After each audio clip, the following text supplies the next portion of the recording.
And a very good morning or good afternoon if you are where I am at the home of golf. Yes, we left our home in Charlotte to come to the home of golf. You can see the beautiful R&A building behind me on this Tuesday morning, 8 o'clock on the East Coast of the United States, 1 o'clock local time right here in St. Andrews. And of course, this program, wherever we are, home or on the road, is always brought to you by Century Insurance, right by you. Their great relationships in the game include the USGA and the First Tee. Golf Pride, when it comes to trusting a grip company, every player at every level trusts Golf Pride more than any other company in the world. Peter Millar, wherever I go around the world, including right here, every single shop has more of Peter Millar than any other apparel provider because they are the standard. And of course, we're at the home of golf, but the cradle of American golf is Pioneers, so we're so proud to be aligned with them. They always have something new to offer you. If you've not been there since number 10 became available for you to play, well, now the clubhouse and the restaurant that accompanies it is available, and they've got a new restaurant. They got Pioneers number 11 under construction soon enough from Core Crenshaw. And of course, where we are, you can see what a splendid afternoon it is here at St. Andrews. We are at Rusacks Hotel that is overlooking. My balcony is from the room 116, this beautiful little hospitality room. If you walk through this room, you would see every important moment that has happened here, and there are so many. We thank them for their great hospitality all week long. And I will tell you, we are going to be joined by somebody today who wrote a book about spending a summer here. He's one of the better writers. He has been a regular contributor here throughout this year of 2025, and that is Sean Zak of Golf Magazine, golf.com. He made the choice. He got together with his editors, and they decided that they were going to work on a book. And it was during a time where times were turbulent in the game of golf, and they decided, you know what, we are going to send you to the old course for the summer. And so he wrote a book called Searching in St. Andrews. It was the summer of 2022. The Open Championship was played here, and he stayed the entire summer.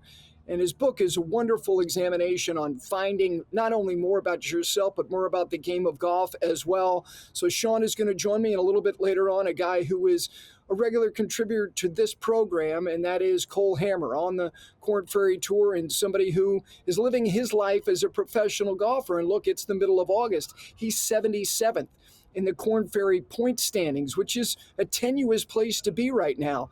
And when we get with Cole, we don't talk so much about results. We talk about his journey, so I'm looking forward to talking to him.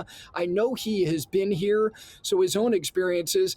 And let me just spend a couple minutes about being here and some kind of reflections on not only yesterday, but really over the course of coming here for the last 30 years. There's a duality about this place that no other place really has.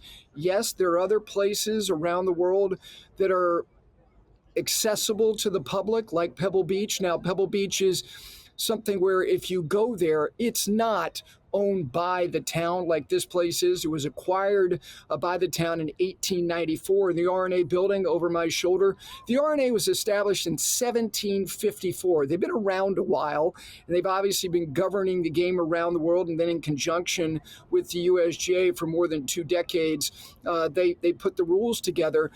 But when you come here, I think about not only what I witnessed late yesterday on a glorious early evening. It was so flat, calm here. And this is a golf course that if it's just that, and especially if you have the best players in the world, they're going to take complete and full advantage of it. But if you're a recreational golfer to come here, it's not only what you've seen through the years watching major championships, the Open Championship, and now on occasion the AIG Women's Open Championship that is contested here. It's those images. Whether you want to start when maybe your life in golf started. I think about Doug Sanders in 1970 trying to wish a putt in on the 18th hole, and he was playing alongside Lee Trevino, and Lee was watching Doug just agonize over this short little downhill left to right putt. And he literally got almost into a catcher's crouch going, come on, man, please just go ahead and make it. And he wasn't rooting against Jack Nicklaus because if he didn't make it, there was going to be a playoff with Jack. And of course he missed it. And then Jack won, and he threw his putter up in the air and almost hit Doug Sanders on the skull. That was 1970. And then if you think about 1984, and I think Seve Ballesteros had a lot of amazing moments, but his silhouette, his moment, his apex was right back there. It was on that 18th green, him fist pumping over and over and over again in Navy and sconce from head to toe. John Daly in 1995, and yes, he had already won the PGA in 1991, but he came here and he won the Open Championship after Constantino Rocca flubbed his third and then made that bomb from, again, you can see the Valley of Sin right over my shoulder, the front of that 18th green. And then 2000, when Tiger came here at the age of 24, already with an opportunity because he had already won the Masters in 97, and he won the PGA at Medina in 1999. And of course, he lapped the field a month before in June of 2000 at Pebble Beach. And then he came here. And for the margin that Pebble Beach was in 2000, most people, me included, that his performance here 25 years ago was his opus. And I think that it was amplified in the crescendo for him was when he played the 14th hole, the par 5 14th, coming home, and he asked Steve Williams what the line was, and Steve Williams pointed out a spire in a chapel in this town as you play inward when you make the loop and turn home after you play the short par 3 11th, and then 12, you're coming home with purpose. And he hit that second shot, and not long after impact, he said, that one? That was his not greatest moment, because you could say even the Masters of 97, considering the historical implications and ramifications, was not only the beginning, but will always be the most important, or you could say 19. But I think like him striking every perfect chord certainly was here. And the last thing I'll say is about Arnold Palmer coming here for the last time, because he was in a gray jacket and it was a gray day. And it was so important when he started coming here in 1960. You know, he didn't win here in 1960, he won the following year and then the year after that. But him coming here in this sense that that was going to be goodbye, and it was. See, all of those very public moments are met with the duality of everybody's private moment if they had the chance to come here. And I watched last night sitting up there in the rooftop restaurant on a glorious night from 6 to 7 o'clock, group after group come off the road hole green, hit their tee shots on 18, pause, take a photo on the Swilken Bridge, and then walk up the 18th into town to play their closing hole. And every one of them, without exception, grab the other people in their group to share that moment together. Because whether they've waited their whole lives to do it, or maybe they're doing it for the 5th or 6th time, the fact is they made a choice to be here and spend the most precious commodity together here, and that is time. That's why this place can't be touched really by any other place. The vitality, the spirit, the liveliness of this town is unlike anything else in the world, not just in the world of golf. That's why it's so special to be here. All right, when we continue, we'll dive into some things as it relates to what's going on the PGA Tour, because they go to Caves Valley, which I think they're going to have a great week because the place is going to be lathered up to have the best players in the world. Rory was on property yesterday. We'll talk to Sean Zak of Golf Magazine about that. We'll also get his thoughts about spending a summer here and writing a book about searching in St. Andrews, and a little bit later on, Cole Hammer. Plus, a little update on the U.S. Amateur. They began yesterday stroke play qualifying at the Olympic Club out there in San Francisco. We're going to be joined by Brentley Romine tomorrow live from San Francisco after they cut down to the low 64. Don't know if they'll determine that tonight. Don't know if they'll have playoffs to get to that field of 64 for match play. So that to follow. Great to have you with us a Tuesday morning. As you can see, I'm in the best place in the world. I'm in St. Andrews at Rusacks Hotel, live on Golf Channel and also on PGA Tour Radio. That is Channel 92 on Sirius XM. We are back with Sean Zak right after this.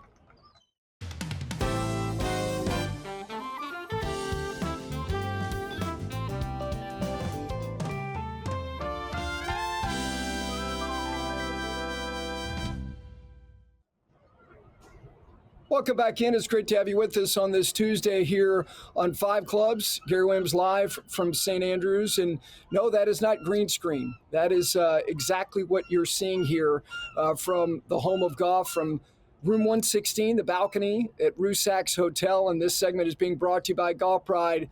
There is no company that provides you with better product, better materials, better options through the bag, including that reverse taper putter grip series, than Golf Pride. All right, joining me now, somebody who spent ample time here, not only covering major championships, but he, along with the great folks at Golf Magazine, said, you know what, let's anchor you there and let's let you write a book. And we're going to talk about that with Sean Zak of Golf Magazine, golf.com, because searching in St. Andrews is just that. It was his search during a turbulent time in golf. It was 2022 when guys were splintering away from the PGA Tour to live, and live still exists, and the PGA Tour seems to be doing just fine.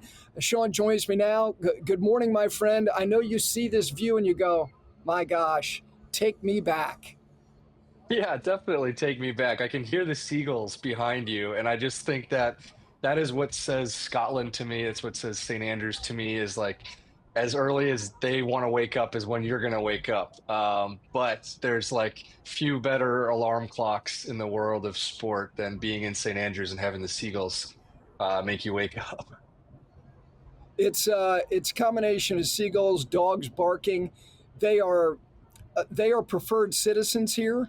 You know how it is here, whether it's on the golf courses, in these establishments. We're going to get to all of that because I do want to examine your process of pursuing doing a book like you did in the summer of 2022. But let me get to some PGA Tour items with you, get your perspective on a couple things. Let's start with Memphis. Look, you can't ask for more. If you're the Tour, you get this diverse, eclectic, decorated leaderboard. You get a playoff. You get the best player in the world who's right there to the bitter end. But there's something about all this money that people's kind of their senses are dulled by it all. I don't know how committed people are to all of whether it's relegation or elevation and points and the top 50 and how valuable that is. Can the event alone and getting all that they got Sunday be enough?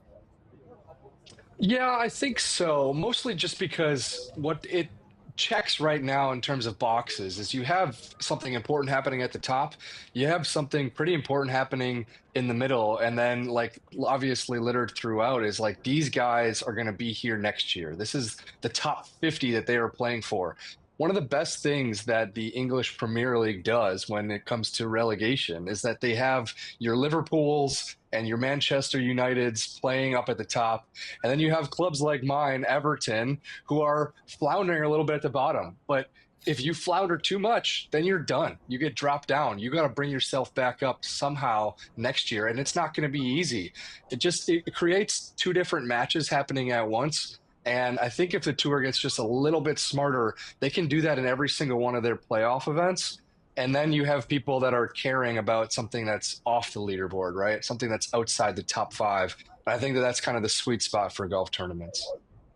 Do you think that bona fide relegation, because let's take Jordan Spieth as a perfect example. He's a brand name. He's a valuable commodity to the PGA Tour.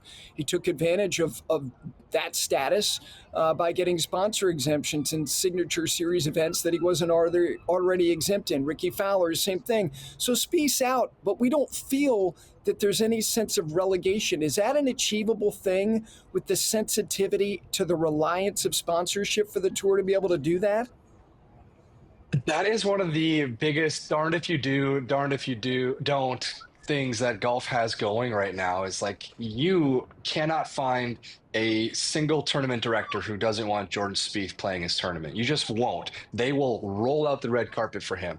And at the same time, there's not a single PGA Tour player in the middle class that thinks, well, Jordan Spieth is so good that he should play everything. He should be ahead of me.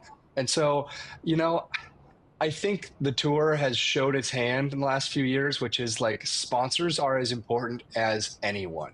They are probably the one person, well, the one group that you consider behind the players. And so I think if you ask the sponsor class, they are going to say it is really nice to have four of these for these signature events. We're paying a lot of money to fund these $20 million purses.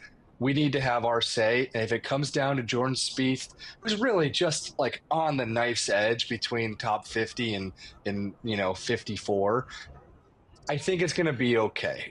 Joel Beal from Golf Digest did tweet out a Mm-hmm. really good idea, though. He said essentially, if you do this in consecutive seasons, then you won't have the exemptions counting in that second season, which is just to say, like, hey, you missed the top 50. If you're a big name player, you can get exemptions into the signature events in year one. But if you miss the top 50 in year one, having had all that opportunity and access, we're not going to allow you to get the exemptions in year two. I think that is a really good line of like, hey, play better. That is one of the like ultimate quotes that define the PGA Tour is just play better. Yeah, and I saw that idea and I like that idea. And again, this allows me to invoke one of my favorite lines from a movie, A Beautiful Mind. Conviction is reserved for those left on the sidelines. Like, that's what we want. And it's sensible. But then it gets back to the business model, and you're going, wait, excuse me? I just gave you a $200 million check for a signature series contract for 7 years, and you're telling me that that guy's not going to be eligible for my tournament if he falls out of the 50? Again, I like it. Here's the other thing that I heard kicked around, Sean, is the idea that really separate it, celebrate the regular season, and then make this as turbulent as you can, where the guys truly who are advancing are based on the result of that event alone. Is that something Mm. that's digestible for you? I wish it was, but I don't think so. Mostly because if Scottie Scheffler rolled his ankle last week Tuesday and then just couldn't find it in himself to finish tied for third like he did, uh, instead he finishes tied for 53rd.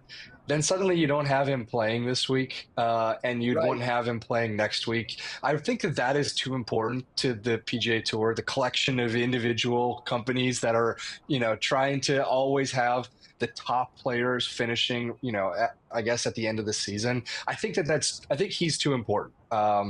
And Rory, in that same vein, is too important with what they've done this season.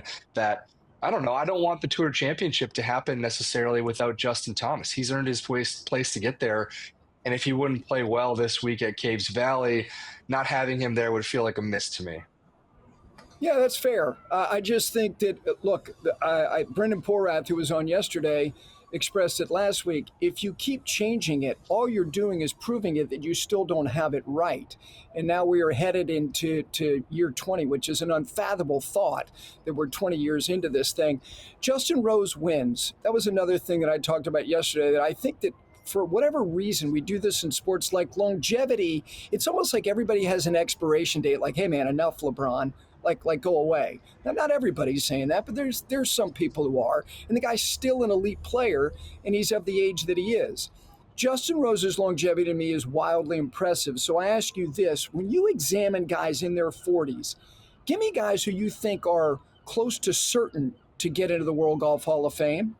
And I'm hitting you Ooh, cold with this, but I mean, yeah. if you started to exercise your mind on the 40s and who that group is, who's getting in? Yeah, good question. Justin Rose, I've actually asked him about this. I've asked a few other players about this. Like, who do you consider part of your generation? And frankly, it's a few dudes in his generation that are going to do it. I think it'll be him. It'll be Adam Scott, a player who has had just as long of a career and has kind of checked just the same number of boxes. Players They're the same Championship. guy. Yeah, they are. They're It's like the insane, same actually. guy. Yes. Um, the other player that they consider part of their generation is Sergio Garcia. And Sergio is going to get, at some point, the last few years have been a little bit of turmoil in Sergio's public facing life. He hasn't always, it's been a bit of a roller coaster with him. But Masters champion, he has just been the best player maybe in Ryder Cup history. Like, he has done so much and he continues to play very good golf. And then the last name I think of, I mean, obviously Tiger Woods is still technically in his 40s, but on the earlier side of He's things, already in. Dustin Yeah. Johnson is in his 40s. Dustin Johnson is probably going to retire in the next 5 years. He's told me that in years past. He's told other people, like, we're going down the path towards the end of the road here. And then you have to take in the totality of what he did since he kind of arrived on the scene in '09. I mean, it was winning every single year. He may not win this year. He may not win a live event in the calendar year 2025, but he's won every single year preceding that. It's incredible what he did. And that's where the live stuff will be interesting, right? Like, will you be first ballot Hall of Famer because you kind of went to live golf at the end of your time? Will you? I mean, I think Justin Rose is getting a lot of credit right now for not having gone to live golf, not Yep. having taken maybe the easy route. You compare that to a lot of other guys in their 40s, Ian Poulter, Henrik Stenson. Those guys are now facing relegation to keep that conversation going on the live golf tour. And so there's a bifurcating of guys in their 40s that I don't know if we really expected. And it's successful for Justin Rose in a way that we certainly weren't ready for. Yeah, I think DJ's an absolute stone cold lock. I think Adam Scott and Justin Rose, I think being outside of the United States, there's the wrinkle to the international player, the globalization of the game at the time in which they started to become among the very best in the world. I think Justin Rose, the gold medal is gaining, I think it's gaining weight in terms of its accomplishment as well. I think Zach Johnson, because I look over my shoulder and you go, yeah, here too. And in an age in which it was about optimization and launch and the advent of just length being the most vital empirical data point, and he got to where he got, and he won the Masters and he won the Open here, which again, that all these studies will be interesting as we go forward. So let's get to here. When you make the choice to write this book, what did you have a primary goal that you wanted to get out of what the book was intended to be? Well, when I went there, I certainly wasn't sure that I was going to end up writing a book. It was this kind of distant thing in the back of my mind, but I had never done it before, and so it's a bit of a daunting task.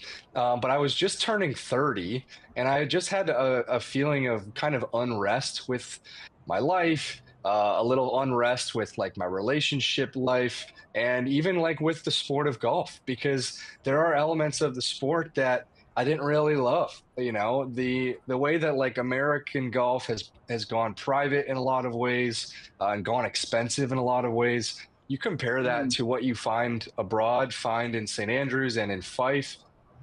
It's just a wholly different world, and so like it felt weird to not really know what that was all about. So that's really what I went to Scotland for, was like the home of golf, the birthplace of the game. I know what it's like here in Chicago. I got to go find out what like the roots of it really are. And it just felt like I was running into that every single day in Scotland, in Fife. I mean, you can rip up and down the coast from where you currently are, and there are all kinds of courses that no one has ever heard about that treated me and treat the game and treat visitors as if they are blood. And I think that's what I really found when I went searching in St. Andrews, is like a collection of people to which golf is one of the most important things. And they don't hold it in a privatized way, and they don't keep it from you. No, they actually force it upon you, and they want to share it with you. That's kind of, I guess, the special stuff that courses through that entire country. Yeah, I couldn't agree more. There's roughly 17,000 people who live here, and that's a very modest population. But there's a warmth. There is a welcoming embrace. This is not something where they go, oh gosh, it's just constant encroachment from people around the world just coming to our home. No, there is, again, wrapping your arms around it. So when you find yourself entrenched here, where did you find yourself going back to? What were the places that meant the most to you, that gave you the most joy? Yeah, there's a little course actually down the coast. It's just a 9-hole course. There is the taxi driver that would take me there. His name was Nigel. I found myself calling up Nigel and establishing a relationship with Nigel. I found myself going for runs to see the people at that point who were camping early in the morning. They were camping outside the Caddy Pavilion, just trying to get a tee time. And people at 60, 70 years old doing that. It's like you kind of find the lifeblood of it all. And it was going to be there on Tuesday morning, and then again on Wednesday morning, and then Nigel was going to take my call on Thursday afternoon. And you get into this repetitive, I guess, my normal habits, my St. Andrews habits. I just kind of kept repeating them. There's little tiny coffee shops where I would pick up scones. There's a shop, if you haven't been there yet, it's called Gorgeous. They have the best scones in the world, in my opinion. But it was on my way walking to essentially the first tee. Um, I think it's just a lot of stuff like that, getting invited to sit inside the windows right there on the 18th hole, from the new club or the old club, and just watch people finish. You actually said this earlier. That's something so special about the 18th at St. Andrews is every time that I watch people finish that golf hole, they do not take their hat off and shake hands. It is always an embrace. It is always a big Yes. bear hug between strangers, between players and caddies who are 40 years older than them that grew up in a different country. Like there is like a true joy and like love kind of coursing through it. That St. Andrews just literally, they flipped the lights off last night and they flipped them on again this morning, and that's what you're going to see happening behind you. That just doesn't happen everywhere. It doesn't happen many places at all. So that's No, the it kind of stuff doesn't. that I found myself going toward every day. So, you were, like you said, approaching 30. So you have this own little kind of turbulence in your biological time frame of mile marker 30. You're looking at the game. You wonder where it's going, not only the professional game, but kind of where's the industry going. What did you learn about yourself when it was all said and done and the book was finished and you left here? Yeah, well, it's so funny because once my flight left JFK and was flying to Edinburgh, like within 30 minutes, I received the first field list for the first event of Live Golf. And so that's where the professional game was going. It was chasing money. It was frankly like a bit selfish and greedy. And like we could do 10 different shows about that. But what I really needed to find out was kind of tapping back into more of my social side. And that may sound like super Sean based, but I think it's kind of exists for a lot of people who play this game is that you ask me if I'm playing golf by myself, which I did a lot of that year, someone plays up behind me or I play up on the group ahead of me. And I didn't want really anything to do with strangers in that moment. This was coming out of COVID and the pandemic. Hmm. And there was a lot of just like kind of pushing your arms out at people that were kind of coming around you. And I found that I just adore the people that golf puts in front of you, and golf presents people to you all the time. It's one of the brilliant things about the queue in at the old course is that you're not going to get a foursome with your buddies just by getting lucky in the queue. No, you're actually probably going to play with a bunch of singles. And so you will automatically have 3 new friends, and 5 if you count your caddy. And like the people that golf puts in front of you are kind of, I think, what ultimately proved to me, no, I want to stay in the sport. I want to continue covering it. There are millions of these people that the sport will just plant in front of you and say, Sean, you want to do something weird today? Let's go get wild and see what the old course has in tail for us. There's one element, one chapter of the book that just dives into a few of these people. And, we ended up playing a dark time, which is teeing off at around 6 p.m. local. And I met people on the first tee. One of these guys' his name was Rich Holiday, and he's in a walking boot, a hospital boot. And he's like playing golf. He had broken his foot 6 weeks prior, but he loves St. Andrews. He loves Fife. And for like 16 holes, he was kicking my butt that day. And I was like, this guy makes no sense. He's talking about himself in the third person. He's taking sips of whiskey, he's smoking cigarettes, and he's in a hospital boot, and he's whooping my butt. And I was like, this is what golf does to you. It puts people like Rich Holiday in front of you and says, hey, man, you've got an experience today, and there'll be a different one next week. I always appreciate the conversation. Thank you for sharing your affection for this place. Thanks for writing the book. I look forward to seeing you and talking with you real soon. Thank you. Thank you, Gary. Have fun over there. Thank you. Sean Zak, Golf Magazine, golf.com, and of course his book, Searching in St. Andrews, about his time spending a summer here in 2022. When we continue, A Golfer's Life, Cole Hammer, our contributor on the Korn Ferry Tour, his thoughts on where he's been over the summer, going out west, and his thoughts on something that we talk about in sports all the time, but how can he define it himself? Pressure.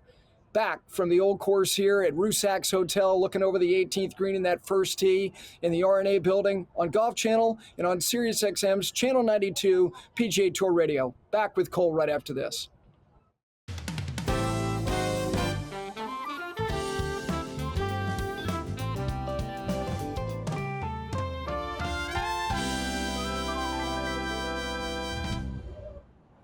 Welcome back in on this Tuesday. It is time for A Pro's Life. We're lucky enough to have him joining us periodically throughout the year. And of course, this segment brought to you by Peter Millar, appropriately so. He represents the brand, I know, proudly, just like I do. And I'm speaking of Cole Hammer on the Korn Ferry Tour. He is in Boise, Idaho. It is 1:38 local time here in St. Andrews, Scotland. It's 6:38 where he is in the morning as he gets ready for another week of competitive golf. My friend, good morning. Good to see you. How you feeling? Good morning. I guess golf doesn't sleep. It's being played all across the world at any time of the day. It is. You and I were talking during the break.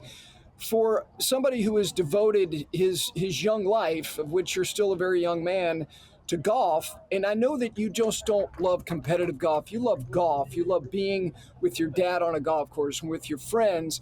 Oddly enough, you've yet to come here, not just to St. Andrews. You have not been to Scotland. You've played competitive events, played a Walker Cup in England, played a world team event, I believe, in Ireland, but you've never been to this country, right? Never. And it's, as a golfer, it's almost sacrilegious to have never been to Scotland. But I'm young in my career still, and I have time to go on a buddy's trip or a father-son trip at some point. My dad and I always threatened to go.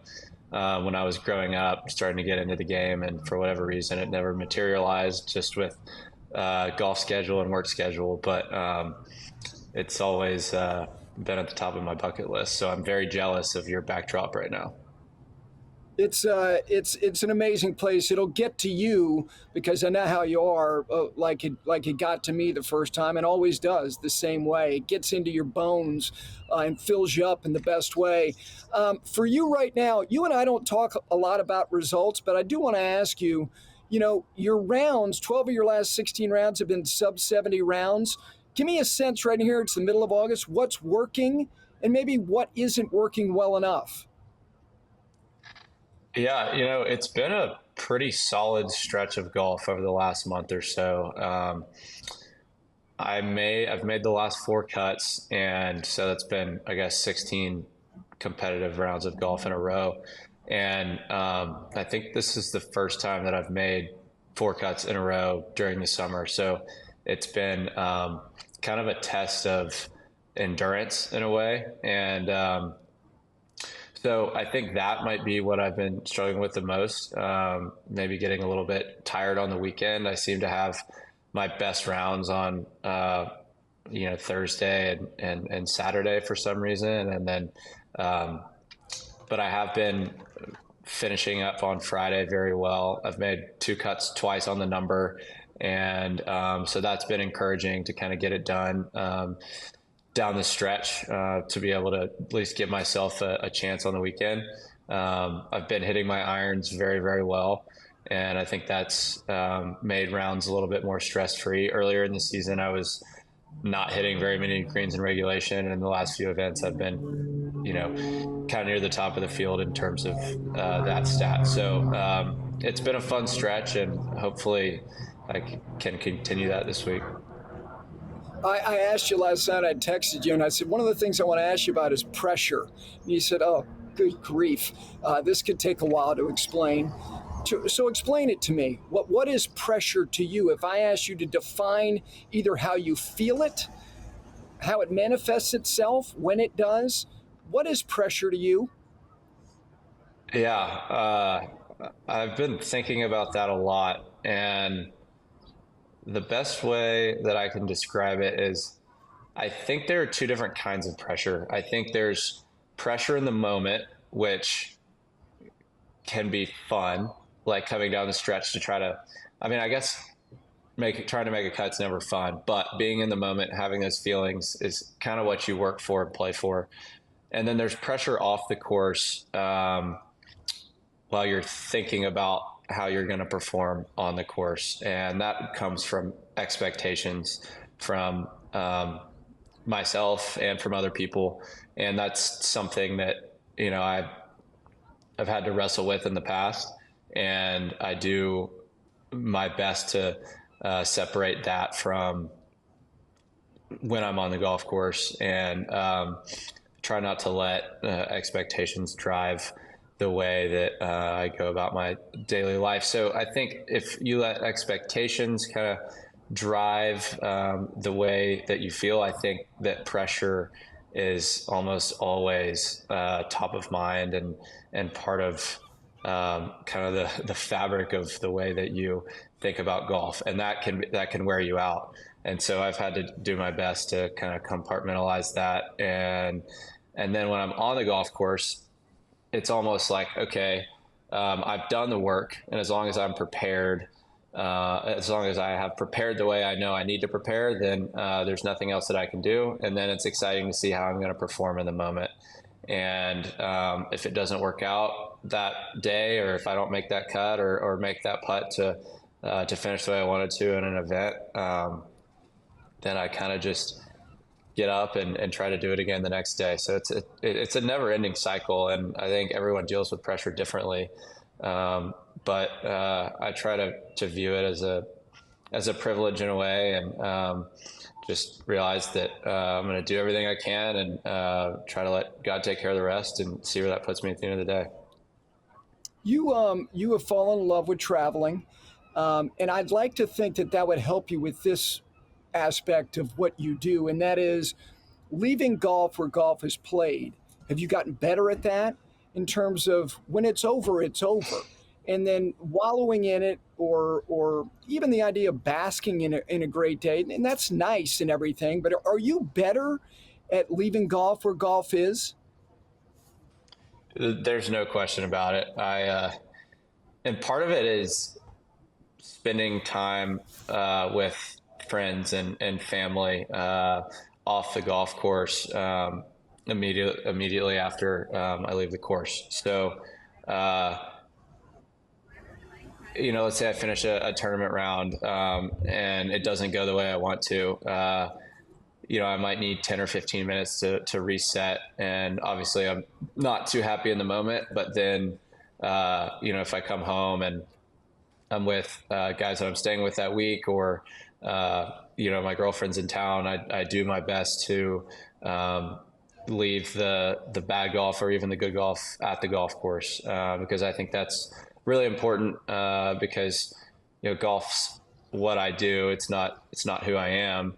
And I don't want, a bogey or a birdie to determine how I'm feeling or behaving off the golf course. And there is a fine line there, because some of the best epiphanies in golf happen when you're off the golf course and reading something or studying or just purely thinking. But when I'm around other people, I try to forget about the happenings on the golf course.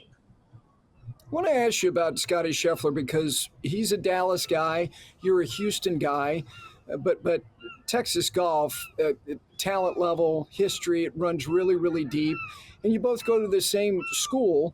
What was his reputation? Because he preceded you in terms of where he was in his own journey, and also at the university. What was his reputation like before he went to school, and then throughout that time as you're getting ready to go there? Well, it's funny. I mean, Texas golf has had such a great lineage of players over the years. And I guess in the modern day, it started with Spieth in 2011 and 12. And then kind of morphed into Bo Hostler right after that. And I'll never forget Bo and Scottie wearing Texas script hats in the U.S. Open for Bo at, oh gosh, I can't remember. Maybe it was Olympic. And then it was Olympic. Scottie, Olympic, where the USM is this week. So that's pretty funny, pretty ironic. But and then Scottie at the U.S. Junior, and I remember going on an unofficial visit to Texas, and immediately buying one of those hats in the pro shop, because I felt like, okay, if Bo and Scottie are wearing these hats and want to be a part of the Texas golf program, then maybe that's something that I want to do as well. And I'm very lucky that I was able to follow in Scottie's footsteps at Texas. He obviously was kind of the next big thing out of the state behind Jordan, and he has become what he's become, and it's been super exciting and fun to watch him develop and turn into the golfer and the person that he is. And he's been so great to me and all the younger guys who have passed through Texas golf. And I think it's just a testament to the kind of the guy that he is. He cares about other people, and obviously he works really, really hard. And so that's inspirational to all of us. And, there's lots of Scottie Scheffler stories from college golf, and they're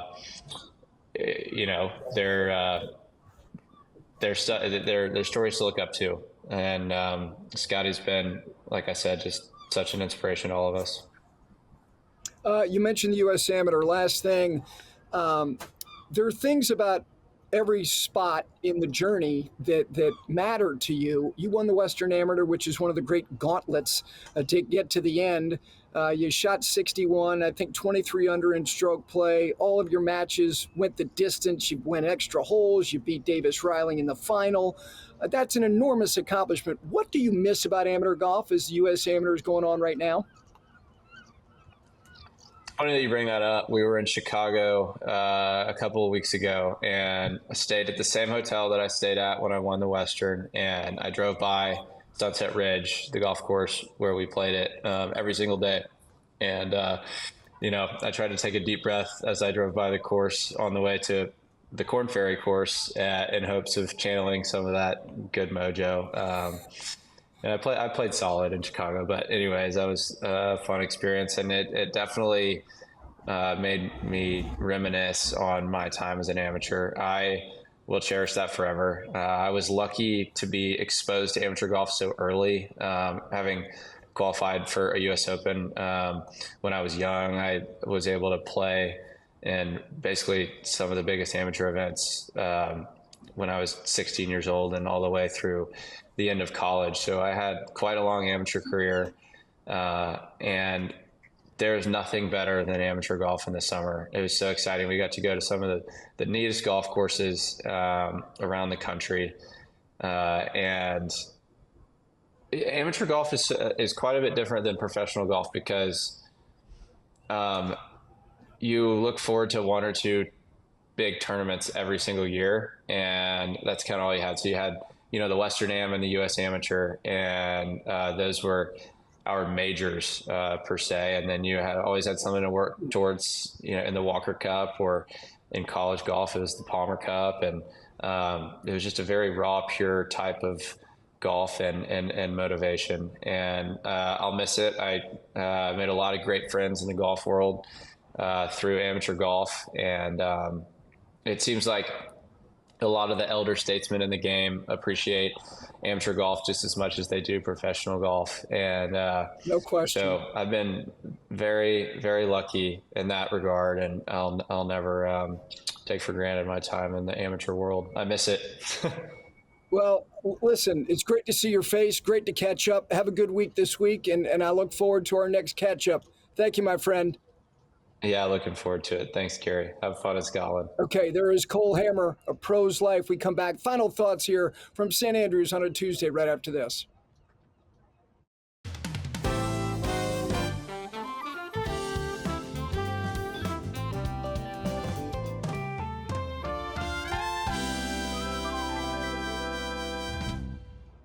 Welcome back in. Final minutes here on this Tuesday. This segment brought to you by Pinehurst, the cradle of American golf. It endures. Similar to St. Andrews, when you go to the Sandhills of North Carolina, you're immersed in the game of golf. You're there with the express purpose of taking it all in, and that's why we're so proud to be aligned with the cradle of American golf, Pinehurst. I'm watching. You can kind of see him over my shoulder, and honestly, every group it gets to me, in terms of the way they embrace each other. Two sons, two fathers. Great way for us to go off the air on this Tuesday as they finish their round just before 2 o'clock local time. I bet you they might walk up the street to the Dunvegan. I don't know if those boys are old enough to have a pint. My wife is shaking her head no.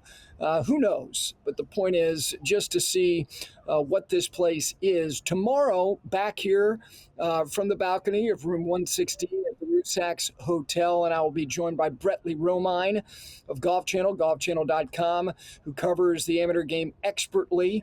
He's going to be waking up early in San Francisco. We hope we have the bracket for the 64. You look at it. We had Jackson Coyban, who we had on the program last week. He shot 68. Good start for him. Again, final day of stroke play qualifying to get to that field of 64 for the U.S. Amateur. And we will also be joined by Kevin Kisner, lead analyst for golf on NBC. His thoughts about what we saw last week. We look ahead to Caves Valley and also his thoughts on this place as well. For all of us here at Five Clubs, we thank the great folks and staff at Rusacks. We're back tomorrow on a Wednesday. See you then.